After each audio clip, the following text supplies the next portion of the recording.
ଏବେ ନଗଦରେ କାଳ ବୈଶାଖୀର ତାଣ୍ଡବରେ ଟିକେ ଥଣ୍ଡା ଥଣ୍ଡା ପାଗ, ଟିକେ ପାଗ ସରୁଣ ତାପରେ ଆରମ୍ଭ ହେଇଗଲା ଗରମକୁ ଗୁଳୁଗୁଳି। ଏଇ ଗରମ ଆଉ ଗୁଳୁଗୁଳିରେ ସମସ୍ତଙ୍କର ଇଚ୍ଛା କିଛି ଥଣ୍ଡା ଥଣ୍ଡା ଖାଇବାକୁ ଆଉ ପିଇବାକୁ। ଆଜି ଆମେ ଏଇ ଥଣ୍ଡା ଥଣ୍ଡା ନଡ଼ିଆ ଆଇସ୍କ୍ରିମ୍ ଘରେ ଥିବା 2ଟା ସାମଗ୍ରୀରେ ବନେଇବା, ସମସ୍ତଙ୍କୁ ବହୁତ ପସନ୍ଦ ଆସିବ। ମାର୍କେଟର ଆଇସ୍କ୍ରିମ୍ ଠାରୁ ବହୁତ ବଢ଼ିଆ ବନିବ ଆଉ ଟେଷ୍ଟି ମଧ୍ୟ ସୁପର ଟେଷ୍ଟି ବନିବ। ସେଥିପାଇଁ ଭିଡ଼ିଓକୁ ସମ୍ପୂର୍ଣ୍ଣ ଦେଖନ୍ତୁ। ଏଇଠି ଆପଣମାନଙ୍କୁ କାଢ଼ିକି ଆଇସ୍କ୍ରିମ୍ ଟିକେ ଦେଖାଉଛି, ଦେଖନ୍ତୁ କେତେ କ୍ରିମି ବନିଛି। ବିନା କ୍ରିମିରେ, ବିନା କଣ୍ଡେନ୍ସ ମିଲ୍କରେ ଆଉ ବିନା କ୍ଷୀରରେ ଏତେ କ୍ରିମି ଟେକ୍ସଚର ବାଲା ନଡ଼ିଆ ଆଇସ୍କ୍ରିମ୍ ଯିଏ ବି ଖାଇବ ଆପଣମାନଙ୍କର ତାରିଫ କରିବ। ପାଟିରେ ରଖିଲା ମାତ୍ରେ ପୁରା ମିଳେଇଯିବ। ଆଜିରେ ନଡ଼ିଆ ଆଇସ୍କ୍ରିମ୍ ବନେଇବା ପାଇଁ ମୁଁ ଗୋଟେ ନଡ଼ିଆକୁ ଏମିତି 2 ଖଣ୍ଡ କରିକିରି ତାର ପାଣି ବାହାର କରିକି କୋଲାକୁ ବାହାର କରି ଆଣିଛି।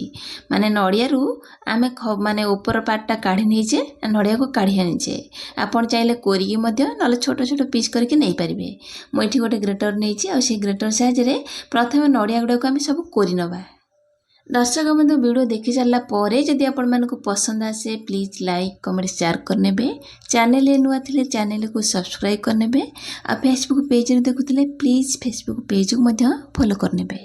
मुझे 2टा आइसक्रीम बनई से 2 फाड़ नड़िया नहीं। आपड़ केते परिमाण आइसक्रीम बनइबे से हिसाब से सब इनग्रेडिएंट परिमाण को टिके अधिक करेंगे। ये नड़िया गुड़ा को मु ग्रेटर साइज ग्रेट कर आपड़ चाहिए कोरिकी नहीं पारे। ये गोटे मिक्सी जार नहीं। प्रथम मिक्सी जार रे आम कोरी नड़िया को आड करना। ये मुझे सब नड़िया कोरा गुड़ा को देदेजी अल्प पानी देची। अधिक कि पानी दबानी, जदि अधिक पानी देदेबे पतला हो माने नड़िया मिल्क नड़िया क्षीरटा। तेणु अल्प पानी दबा जमी टे चिकन होगी बाटी हम। जदि आपण पाखे नड़िया फटेला पानी अच्छी ताकू छाणिकी आड करेंगे। ये नड़िया को मुझे गोटे पात्र को नहीं देली माने छाणी नवा गोटे कपड़ा दिहरे से सबको देकरी आम चिपुड़ी तार क्षीर बा नड़िया क्षीर को बाहर करनवा। ये नड़िया को ग्राइंडिंग करके दे सारा पर मिक्सी जार अल्प टपे पानी देची। अधिक कि बिल्कुल भी पानी देबेनी, अल्प पानी दबा। जदि अधिक पानी देबे ताले अलग इनग्रेडिएंट टिके अधिक मिसेबा को पड़िबो। एठी नड़िया क्षीर को मु चिपुड़ी नेउची गोटे पात्र को। देखंतु केते बढ़िया भाग चिपुड़ी। अधिक कि भलसे चिपुड़ी नेबे जेमिति भितर जमा भी नड़िया रस न रुहे। मु बुले बुले की गोटे कपड़ा दिहरे पूरा नड़िया रस को चिपुड़ी बाहर करनेली। ये आमर नड़िया आइसक्रीम पाई नड़िया क्षीर पूरा रेडी ताको साइड करनवा। आपण चाहिए ये जो गुंड गुड़ाक आपको जेकोसी चटनी किंबा पिठा किंबा आपको ड्राई करके सुखेकी रखिपारे। जोटा डेसिकेटेड कोकोनट माने किणती मार्केट रू से भाया लड्डू बन पारे। ये मु किछिटा काजू आलमंड को भिजे रखी चोपा बाहर कर 10 ରୁ 12टा काजू 7-8टा खंडे नहीं आलमंड। आपण काजू आलमंड परिमाण को टिके अधिक करें। से सब जो मिक्सी जार रे आम नड़िया बाटी से दबा भल फ्लेवर पाई 2टा गुजराती की दबा। आ जी मीठा खाइबा पसंद करेंगे से हिसाब से चीनी माने 2 बड़ चमच चीनी ऐड करछि। भल फ्लेवर आ क्रीमी टेक्सचर लगे आउ टिके 2 बड़ चमच देदबा अमूल। अमूलटा ऑप्शनल अच्छी, आपन चाहिए दे पारिबे। जेहेतु आम क्रीमी बनइबा से 2टा बड़ चमच आम अमूल को देदबा। तापर आम जो नड़िया रस को ग्राइंडिंग कर रखी से रस अल्प दबा ताको स्मूथ करी चिकन करी बाटी आनिबा।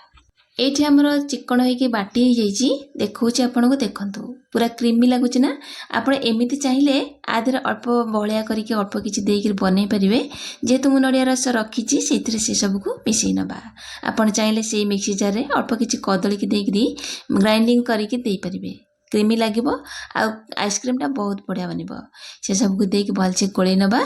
तापर आम आइसक्रीम मोल्ड रे माने आइसक्रीम बनइबा। आपन चाहिए जदि सढ़ई रे न बनाउछंती आइसक्रीम मोल्ड रे आइसक्रीम बनई पारे। से सबको दबा मु जो सढ़ई की बाहर कर नहीं से सढ़ई रे ए मिक्सचर को ऐड करनबा बा फिलिंग करनबा। ये मु 2टा सढ़ई रे समान परिमाण रे ग्राइंडिंग कर रखता मिक्सचर जार को देदबा। ताको कवर दबा। आपन चाहिए जदि एल्युमिनियम फॉइल अच्छी ताले कवर दे पारिबे। मो पाकर नाई स्टील थाली रे घोड़े की 10 ରୁ 12 घंटा फ्रीजर भितर रखी सारी। ये आमर सुपर टेस्टी क्रीमी टेक्सचर वाला आ कोकोनट आइसक्रीम बा नड़िया आइसक्रीम रेडी। आपण मैंने खरा दिन थरे एमती प्रोसेस रे बनातु निश्चय पिलारू बड़ समस्त की पसंद आसब।